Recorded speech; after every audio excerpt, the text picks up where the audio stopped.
Thank you very much. I appreciate it. Thank you all for joining. So let's begin. This rule and this law is so misunderstood, and it's largely because it was the way it was implemented was a total disaster. So we're going to do the best we can with understanding and dissecting it. There are still many open issues, which means there will be some questions I won't be able to answer because there are gray areas that haven't been resolved yet. So that's my little caveat, and let's get started. So as by way of background, in 2021, the Department of Health and Human Services and the Treasury Department released an interim final rule, and that was in September of 2021. The interim final rule focused on, among other topics, required notices and disclosures, required steps for balanced billing of patients, and good faith estimates to uninsured and self-pay patients. Sorry about that. And as I stated, the IFR, the interim final rule, was implemented very shabbily, and there's many questions that are still remaining to be answered. As a result of that, several lawsuits have been filed. I will discuss the lawsuits later on in the presentation. They're primarily lawsuits filed by the American Medical Association, the American Hospital Association, and the Texas Medical Association. So I think it's important to first let's understand the law, and I look at things very plain vanilla, and I want you to understand the concept first. The whole purpose of this regulation is to eliminate surprise bills being sent to patients. Okay, that's the concept. That's the purpose. So keep that in mind when we discuss the regulation, because most of the rules make sense in light of that purpose.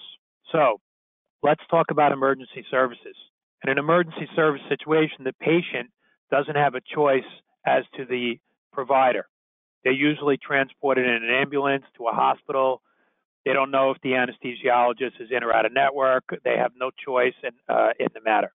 In that scenario, clearly, under the law, the patient cannot be balance billed. The patient is only responsible for their in-network cost share, and if there's a dispute between the healthcare provider and the insurer, then the provider can go to what's called IDR, which is an arbitration forum, after the parties attempt to negotiate. So I don't think there's any issue there. Emergency services, the No Surprise Act applies. Patient can only be billed for in-network cost share. Patient cannot be balance billed. IDR is available. The tricky part is for non-emergency out-of-network services at an in-network facility. So now you're dealing with a situation with, let's say, for example, an out-of-network surgeon doing services, maybe a surgery that's not an emergency, but maybe an elective surgery at an in-network hospital or ambulatory surgery center. Okay, that's what we're talking about now. So if the patient does not sign a notice and consent waiving the protections under the Act, basically saying, I understand that I'm waiving the protections under the Act, I understand I'm going to an out-of-network surgeon, that my costs may be higher as a result. This is not an in-network situation.